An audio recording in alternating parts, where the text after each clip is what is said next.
Bismillahirrahmanirrahim. Assalamualaikum warahmatullahi wabarakatuh.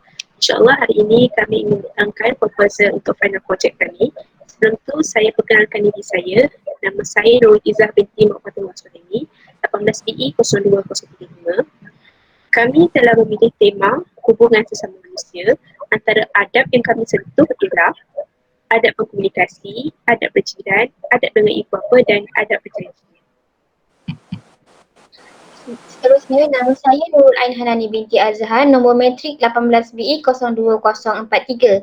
Saya akan menerangkan tentang sinopsis cerita kami, iaitu cerita ini mengenai cara berkomunikasi antara satu sama lain. Sejak kebelakangan ini, banyak orang memandang rendah cara berkomunikasi dengan sesama manusia. Jadi, kisah ini ingin menyampaikan beberapa adab dengan sesama manusia yang perlu dititik beratkan. Seterusnya, projek kami memerlukan bajet sebanyak RM4,800. Gear. Untuk device, yang pertama input, kamera, handphone dan juga mikrofon. Yang kedua, proses iaitu laptop dan juga charger. Yang ketiga, output, speaker, monitor dan juga headphone. Yang keempat, storage, USB cable wire, pen drive, hard disk, cloud storage dan juga SD card. Untuk software, yang pertama kami perlukan Storyboard Deck, yang kedua Wondershare Filmora dan yang ketiga Audacity. Seterusnya, nama saya Nur Faizah binti Rasuli, 18PE 02037. Berikut merupakan senarai kru Nurul Izzah, Nurul Ain Hanani, Nur Faizah dan Ruhana sebagai director, penulis dan producer. Seterusnya, casting untuk episod 1, Sarah, Dina, Nani, Faizah dan Ana. Episod 2, Sarah, Ibu Dina dan Dina. Untuk episod 3, adik bernama Arisa dan kakak Ariana. Episod 4 ialah Mariam dan Iman. Nama saya Ruhana binti Syaidi, 18BE 02042. Seterusnya, Nurul Ain Hanani sebagai script editor, lighting director, Nurul Izzah sebagai videographer, graphic designer, editor, Ruhana sebagai camera operator, costume designer, Nur Faizah sebagai dialog coach, audio mixer dan editor. Seterusnya, ribuan terima kasih kami ucapkan kepada instruktor Puan Khadijah Abdul Rahman, Encik Nur Muiz Muhammad Salih. Dan lokasi yang kami gunakan adalah Taman Tasik Cempaka, Bandar Baru Bangi serta Eco Hill Semenyim. Transportation by Ruhana binti Syaidi. Seterusnya kita pergi kepada storyboard and script. Episod yang pertama. Scene 1. Berkaitan adab berkomunikasi bertempat di Taman Tasik Cempaka, Bandar Baru Bangi. Episod ini, Ana akan menyatakan topik hari ini berkaitan dengan adab berkomunikasi. Scene yang kedua bertempat di Taman Tasik Cempaka, Bandar Baru Bangi. Scene ini mengisahkan Izzah dan Nani sedang berbual berkaitan dengan subjek sains yang mereka kurang fahami di dalam kelas tadi. Kemudian, Ana datang mencelah perbualan mereka secara tiba-tiba. Scene ketiga di ruang tamu.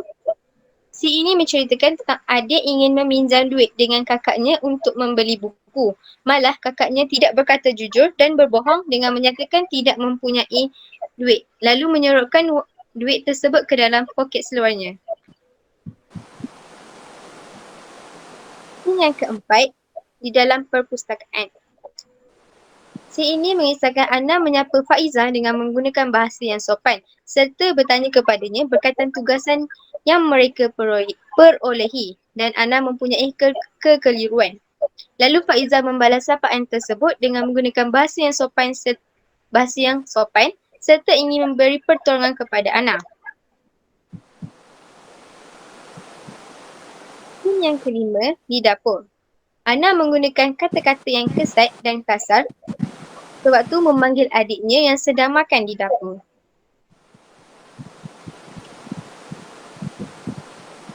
Scene ke-6 di taman perumahan, Ana mendahului perbualannya dengan memberi salam sewaktu ternampak Nani melintasi rumahnya.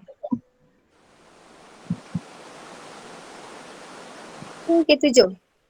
Seterusnya kami ingin menunjukkan beberapa situasi yang berkaitan yang bertemakan hubungan sesama manusia. Seterusnya, episod kedua. Saya akan menerangkan satu kisah tentang adab berjiran. Scene pertama, memaparkan kawasan rumah Sarah dan Dina. Seterusnya, scene kedua, menunjukkan situasi di kawasan rumah di mana Sarah menegur Dina tetapi Dina hanya menghiraukan teguran tersebut dan hanya berlalu pergi. Seterusnya, scene ketiga, Sarah sedang menyiapkan makanan untuk diberikan kepada jirannya. Setelah selesai, di scene 4, Sarah segera menuju ke rumah Dina untuk memberikan makanan tersebut. Akan tetapi di scene 5, Sarah mengetuk pintu rumah Dina tapi sayangnya tiada seorang pun yang membuka pintu untuknya. Di scene 6, Ibu Dina melihat situasi tersebut lantas segera beliau menasihati perbuatan anaknya yang tidak menghormati jiran mereka dan akhirnya Dina menyesali perbuatannya dan memohon meminta maaf. Seterusnya, scene 7, di hadapan rumah Sarah, Dina meminta maaf atas kesalahannya terhadap Sarah dan mereka berbaik antara satu sama lain. Setelah kejadian tersebut, di scene 8, mereka bermain badminton bersama-sama dan di scene 9, mereka saling berbagi makanan antara satu sama lain dan akhir sekali scene 10, mereka membersihkan kawasan rumah mereka bersama-sama. Seterusnya episod 3 iaitu adab terhadap ibu bapa. Di scene 1 menunjukkan di kawasan rumah di dalamnya terdapat sebuah keluarga iaitu ibu dan dua orang adik-beradik, kakak dan juga adik. Di scene 2, di dapur, terdapat seorang ibu sedang sibuk menyiapkan masakan tengah hari sambil ibu memanggil anaknya di ruang tamu untuk menolong memasak di dapur. Scene 3, di ruang tamu, terdapat dua orang adik-beradik sedang menonton televisyen. Lalu kakak menjawab panggilan ibu di dapur untuk menolongnya di dapur. Lalu kakak pergi ke dapur. Di scene 4 di dapur, setelah kakak tiba di dapur, kakak bertanya kepada ibu apa yang hendak ditolong di dapur. Lalu ibu menyuruh kakak membuat sesuatu tugasan dan bertanya, di mana adik kamu? Ibu pun nak minta tolong pada adik. Seterusnya di scene 5 di ruang tamu, adik sedang marah kepada ibu kerana mengganggunya untuk menonton TV untuk menyuruh kerana ibu menyuruhnya menolongnya di dapur. Di scene 6, apabila adik tiba di dapur, adik bertanya apa yang hendak ditolong lalu ibu menyuruh adik membuang sampah dan adik merampas sampah daripada ibu sambil menjeling ibu. Di scene 7, di halaman rumah, adik pergi buang sampah di halaman rumah sambil merungut dan marah kepada ibu kerana mengganggunya menonton TV. Di scene 8, di dalam bilik, setelah adik buang sampah, adik masuk ke dalam bilik dan kakak masuk ke dalam bilik memanggil adik untuk makan tengah hari bersama. Di scene 9, di dapur, seorang ibu dan dua orang adik-beradik sedang makan di dapur dan ibu bertanya kepada adik apa yang adik hendak makan, lalu adik menjawab dengan meninggikan nada suara. Kakak menggeling manakala raut wajah ibu bertukar menjadi sedih. Di scene 10, di dalam bilik, setelah selesai makan bersama, adik bersiap-siap di dalam bilik untuk keluar bersama kawannya. Lalu kakak menyapa, adik hendak pergi ke mana dan adik menjawab dengan kasar dan berlalu keluar tanpa meminta izin daripada ibu. Di scene 11, di ruang tamu, kakak dan ibu sedang berborak. Lalu ibu bertanya kepada kakak, di mana adik kamu? Kenapa adik keluar tidak meminta izin kepada ibu? Lalu kakak menggeleng kepala dan berkata nanti kakak cuba nasihatkan adik. Di scene 12, di taman rekreasi. Pada petang itu kakak mengajak adik untuk jogging bersama. Setelah selesai jogging, kakak mengajak adik untuk duduk di sebuah bangku dan berborak. Kakak mula menasihati adik. Sambungan, kakak berkata kepada adik bahawa adik tidak patut berbuat begitu kepada ibu.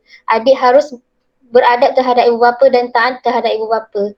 Lalu adik membuat muka sedih dan kesal dan berjanji tidak akan mengulangi perbuatannya itu dan balik untuk meminta maaf kepada ibu. Di scene 13, di ruang tamu, ibu dan adik berborak bersama dan adik menasihati ibu dan adik meminta maaf kepada ibu dan ibu menasihati adik. Selepas ini adik tidak akan berbuat lagi perkara tersebut dan mereka bermaafan antara satu sama lain. Seterusnya ialah episod keempat. Episod keempat adalah berkenaan dengan adab berjanji.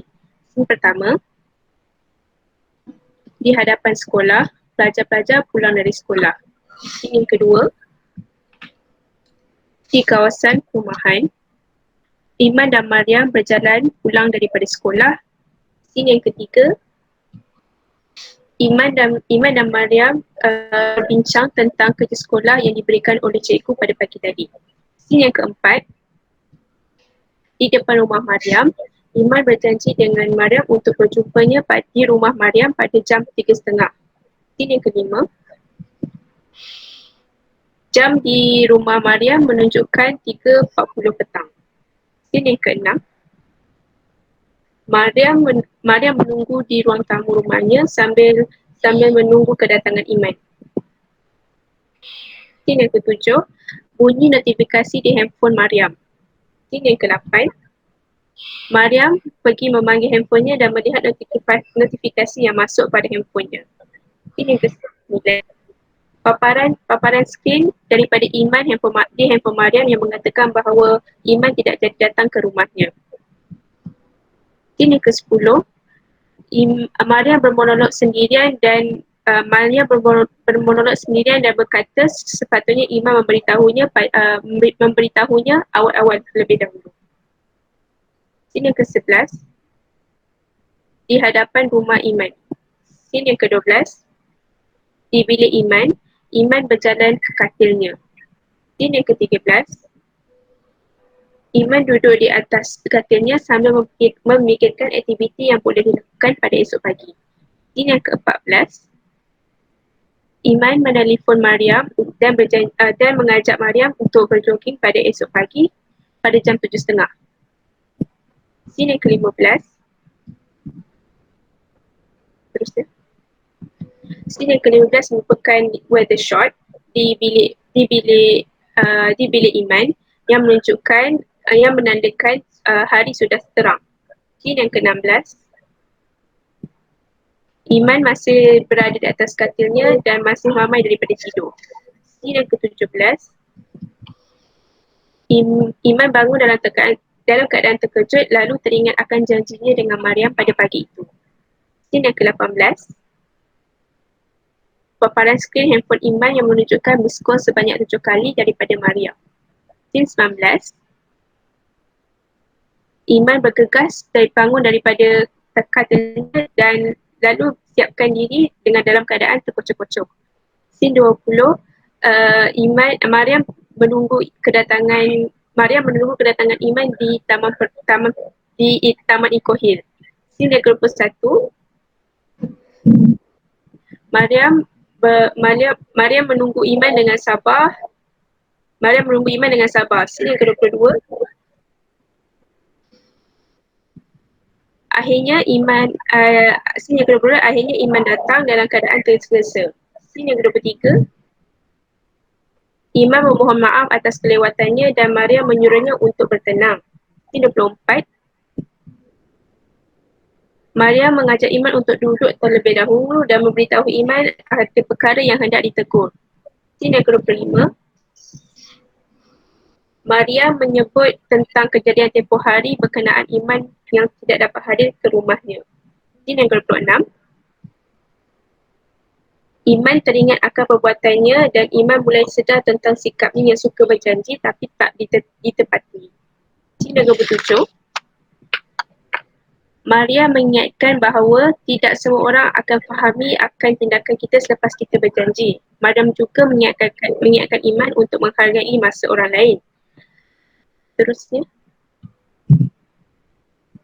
Mariam juga menerangkan 7 perkara yang perlu dijaga sebelum berjanji. Scene yang ke-28, Iman meminta maaf kepada Mariam atas perbuatannya dan benar-benar kesal. Dia juga baru jelas dan faham tentang adab yang perlu dijaga sebelum berjanji. Scene yang ke-9, Mariam dan Iman bergegas pulang ke rumah. Konklusinya, sebagai penutup, kami berharap video ini memberi manfaat kepada penonton. Selain itu, kami juga berharap agar video ini dapat memberi pengajaran kepada kita semua tentang betapa pentingnya untuk menjaga hubungan sesama manusia. Sekian. sekian daripada kami. Wabillahi taufiq wal hidayah. Wassalamualaikum warahmatullahi wabarakatuh.